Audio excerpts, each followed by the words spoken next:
Hey guys, and welcome to the video. We're going to be discussing the disappointing box office projections for the upcoming MCU movie, The Marvels. So let's dive into this Marvel news. But before we get started, make sure you hit that subscribe button, hit that like button, and stay up to date with all the movie news going on around here, guys. So we're going to be taking a look at this Bounding into Comics article, report, The Marvels box office predictions already in decline. So a new report claims that the box office projections for the Marvel Studios' upcoming The Marvels film are already in decline. Deadline reports the box office analytics firm Quorum projected 2 weeks ago that the movie would bring in around $90 million in its opening weekend. However, the outlet reports the 4-week lead tracking for the film is coming in at $75 million to $80 million.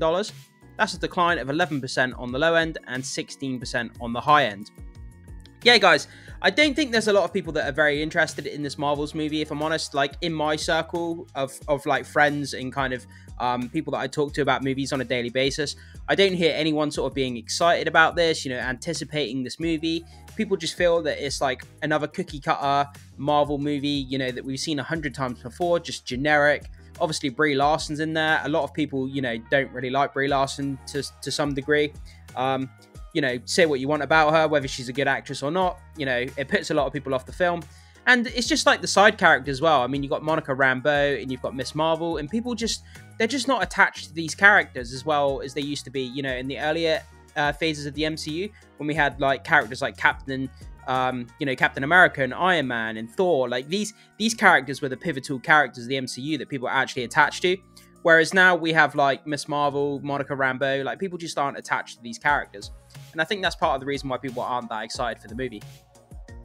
For comparison, 2019's Captain Marvel had an opening weekend of $153.4 million and went on to gross $426.8 million at the domestic box office. The film grossed $1.1 billion globally. Yeah, guys, so it's undeniable that, Captain Marvel came out and it made over $1 billion. That's, a massive success in anybody's book. But you got to remember, when this film came out, the MCU was in a much healthier position than what it is today. It's undeniable that Marvel has now been on a decline, for some time due to, their lackluster kind of Disney Plus series, their kind of cookie cutter generic approach. And obviously with the multiverse, there doesn't seem to be any kind of overarching narrative. A lot of people are lost and confused as to where the story's going, and people have just fell off due to the overall kind of quality as well. So if these projections pan out, that means that the Marvel's opening weekend box office will decline by over 50% compared to Captain Marvel at the low end of $75 million. It's a 47% decline on the high end at $80 million. Yeah, guys, so these numbers are real bad. If Marvel, the Marvel financiers are looking at this and they're thinking, 50% decline, that's numbers that you really don't want to see on the books, guys. 50% is an awful decline. But like I say, I think people are just not attached to these characters, Miss Marvel, people didn't like the show, Miss Marvel show. Monica Rambeau, I mean, she was in WandaVision. People aren't really attached to this character. And then obviously you got Brie Larson. Like I said at the beginning, guys, a lot of people don't like Brie Larson. Personally, I don't really have a problem with her. I think she's an okay actress. But yeah, a lot of people don't like Brie Larson for whatever reason. So this report also comes in the wake of Box Office Pro's long-range predictions that claim the film would have a domestic opening weekend of between 50 and 75 million. They also predicted the film would only gross between 121 million and 189 million in its entire box office run. Guys, that would just be unreal. Could you imagine? So Captain Marvel comes out, it is worldwide total box office is over $1 billion, and then we have the Marvels come out, and on the high end its entire box office run was 189 million. That decrease is absolutely insane, from 1.1 billion to 189 million. That's just an incredible, reduction in box office total. That would blow my mind if it actually happened, guys. I think Marvel would be at panic stations, definitely. A 75 million opening weekend would give the Marvels the 6th worst opening weekend in the Marvel Cinematic Universe history. The movie would only best Eternals, which was at 71.2 million, Thor, 65.7 million, Captain America the First Avenger, 65 million, Ant-Man, 57.2, The Incredible Hulk, 55.4, and that's without factoring in the inflation, obviously, as well. So if you factor in inflation, the only film it bests is Ant-Man, which would see its opening weekend gross clock in at 74.3 million. I love that first Ant-Man movie. I thought that was so much fun. I remember when they first announced Ant-Man, and people were like scratching their heads and they're thinking, really, we're going to do a movie about a superhero who shrinks down to the size of an ant? You know, is anyone really going to be interested in that? But then that first movie came out. It was really charming. It was really fun. Seeing him run around with a bunch of ants, and you know, it was just a really fun. And obviously, Paul Rudd being Ant-Man, he's such a charming kind of actor as well. People just love Paul Rudd. He's a great guy. So that means if the film comes in any lower than Deadline's low-end projection of 75 million for the opening weekend, the Marvels will indeed claim the worst opening weekend in Marvel's cinematic universe history. Guys, that would just be absolute, insult to injury, so to speak. It would be the lowest opening of any Marvel film in history. That would definitely kind of cement the theory that, Marvel is on the decline, that box office is taking a hit. They're taking a hit critically on their streaming shows and their movies. But then when you start to see the financial side, the financial side starts to plummet off a cliff, they're in massive trouble then. They have to reboot the MCU at some point. They have to get it back on track. And unfortunately, they've made it too convoluted now, and they've written themselves into holes that they can't get out of because characters have died and they have to, they can't bring them back. And just to reboot the universe, I would just start again if I were them. And I think that's what they're trying to do after the Avengers movies. But maybe it's too long to wait for them, but who knows. So as for why the projections of the Marvels are so low, Deadline's Anthony D'Alessandro posits there has been no San Diego or New York Comic-Con push of any kind of this movie, or strutting on social due to the strike. Yeah, obviously there's an actor strike at the moment, guys, so, none of the actors within the movie, they can't do any press junkets, they can't do any press tours, any interviews, anything like this. And it's a well-known fact that, movies being promoted by the actors, it gets more butts and seats, it does generate more money. So that's the thing there, guys. He also notes that some sources are telling us that audiences aren't connecting with Captain Marvel IP to the other two characters in the franchise, which starred Miss Marvel and WandaVision. Yeah, that's what I was saying, guys. Audiences they don't connect with Brie Larson all that much. They don't care about Brie Larson as Captain America.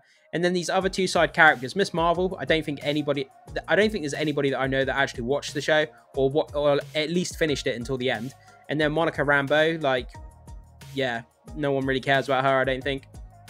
Furthermore, he claims the Marvels is well below the top performing MCU titles among men under 50. Let me start that again. The Marvels is well below the top performing MCU titles among men under 35 and much closer to Ant-Man in that demographic. Yeah, this is the thing as well, isn't it, guys? A lot of people think that Marvel is pandering to more of the female empowerment kind of story. Like, they're trying to shoehorn women into these movies, to make it more about females and all this kind of stuff. And a lot of the younger guys who see this kind of stuff, it's turning them off to these kind of movies. Box Office Pro notes that the overall Marvel brand is struggling. That's a bit of an understatement. The franchise is quite simply miles away from the zeitgeist capturing interest and the enormous goodwill that for a time helped every film achieve automatic blockbuster status, like Captain Marvel did over 4 years ago. Yeah, back then, guys, when the Marvel Cinematic Universe was in its healthy phase, they could literally just generate, they're literally just generating billion-dollar film after billion-dollar film. Every film they put out, every time you went to the cinema to watch a Marvel film, you knew you were getting quality. You knew you were going to get something great, something special, something interesting, exciting. And now when you go and watch a Marvel film, you're just like, oh, okay, I've seen this 100 times. It's too silly. It's too goofy. The story doesn't make any sense. They're just shoehorning these cameos in here. Yeah, and people are just kind of a bit fed up with it now. They're not doing anything new, original, nothing fresh, They also note that the recent Disney Plus series have divided the fan base and made it difficult for people to keep up with everything. Yeah, this is the thing as well, guys. So, obviously we've got Miss Marvel and Monica Rambeau. These two characters haven't, featured in films.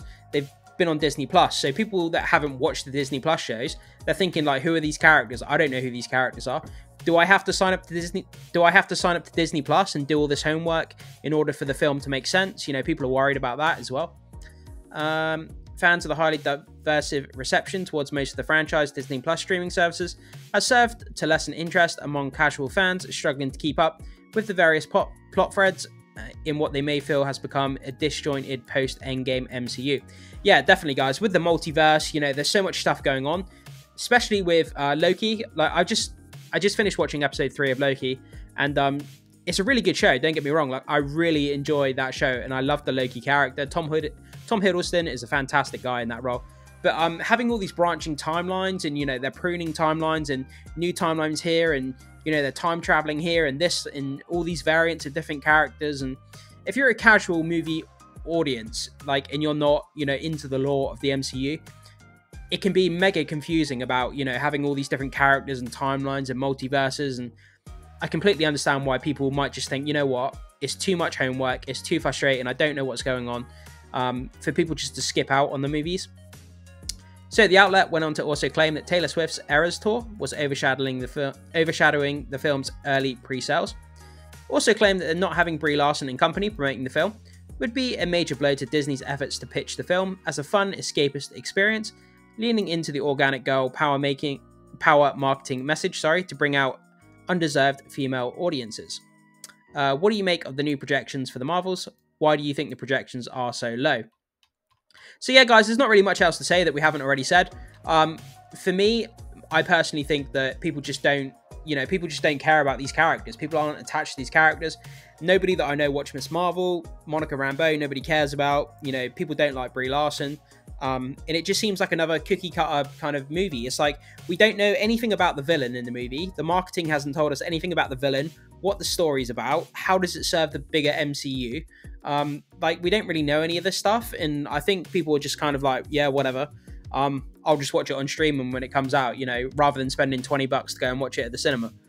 But that's where we are, guys. Jump into the comment section. Let me know what you think. Are you interested in watching the Marvels? Are you going to go and watch it? Is it something that you're not really bothered about? And what do you think about the side characters of Miss Marvel and Monica Rambeau? Do you care about those characters as well? I'd just love to hear your overall thoughts about this movie, because there's a lot of kind of division among the MCU fans at the moment. But yeah, guys, thank you so much for watching. I'll see you soon.